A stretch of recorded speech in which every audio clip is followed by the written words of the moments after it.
प्राचीन समय की बात है। एक शहर में एक व्यक्ति रहता था जिसका नाम चंदन था। वह अपनी पत्नी और दो लड़का और दो लड़की के साथ रहता था और वह किसी छोटे मोटे प्लांट में काम किया करता था।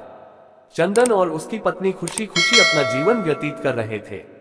समय का चक्र बीत रहा था और उनके लड़का लड़की बड़े होते जा रहे थे।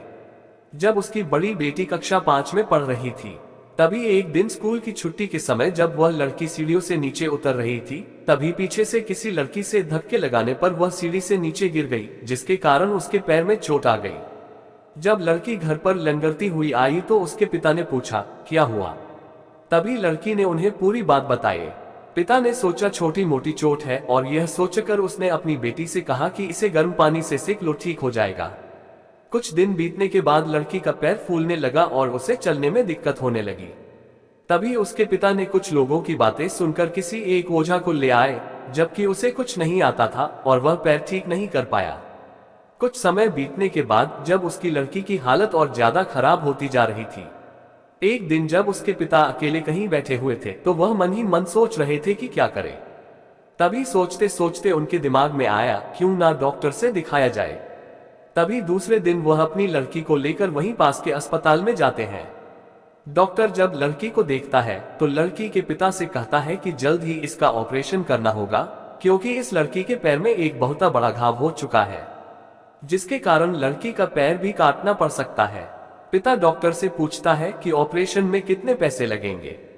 तभी डॉक्टर कहता है 40,000 रुपये लगेंगे। पिता घबरा जाता है, लेकिन पैसे की तलाश में इधर से उधर जाने लगता है।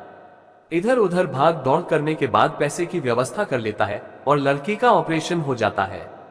ऑपरेशन के बाद लड़की अपने घर आ जाती है, परंतु लड़की के पैर में कुछ सुधार न होने के कारण पिता चिंतित रहने लगता है। इसी तरह 4 साल बीत जाता है तथा पैर में लाख लाख रुपए लगाने के बाद भी लड़की का पैर ठीक नहीं होता है, जिस कारण से पूरा परिवार दुखी रहने लगता है। कुछ समय बीतने के बाद लड़की का विवाह हो गया और लड़की के जीवन में खुशहाली आ गई। पिता सोचता है कि अब सब कुछ ठीक हो गया है, संघर्षों का दौर खत्म हो गया।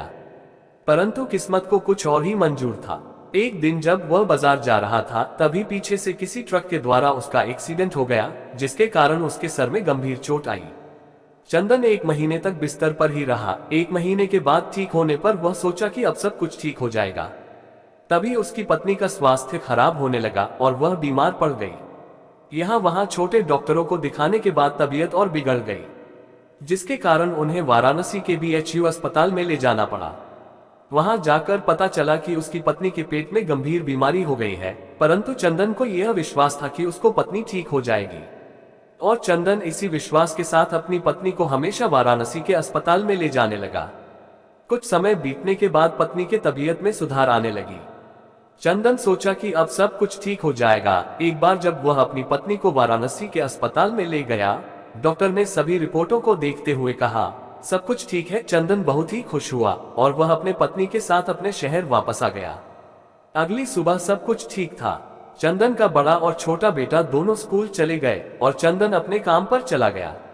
बड़ा बेटा स्कूल में सोच रहा था कि चलकर माँ से कुछ बातें करेंगे। तभी 11 बजे उसका मित्र आता है और कहता है कि चलो, तुम्हारी माँ की तबीयत खराब हो गई है। बड़ा बेटा दौड़ता हुआ अपने घर की तरफ आता है। तब तक बहुत देर हो गई होती है, उसकी माँ की मृत्यु हो चुकी होती है। बेटा माँ को देखते ही फूट फूट कर रोने लगता है और वह अपनी माँ का अंतिम संस्कार करता है। 1 साल तक पूरा परिवार दुखी ही रहता है। कुछ समय बीतने के बाद दुखों के बादल छट जाते हैं और चंदन अपने लड़का और लड़की के साथ सुख में जीवन बिताने लगता है। आज उसका परिवार खुश खुशी जीवन जी रहा है। दोस्तों, जीवन में सुख और दुख दिन और रात की तरह होते हैं, जो कभी स्थायी नहीं रहते। इसलिए दुख के समय में कभी हिम्मत नहीं हारना चाहिए तथा सुख के समय कभी अहंकार नहीं करना चाहिए। इसीलिए कहा गया है, कहानी अच्छा लगा तो वीडियो को जरूर शेयर करें। वीडियो अच्छा लगा तो चैनल को सब्सक्राइब जरूर करें।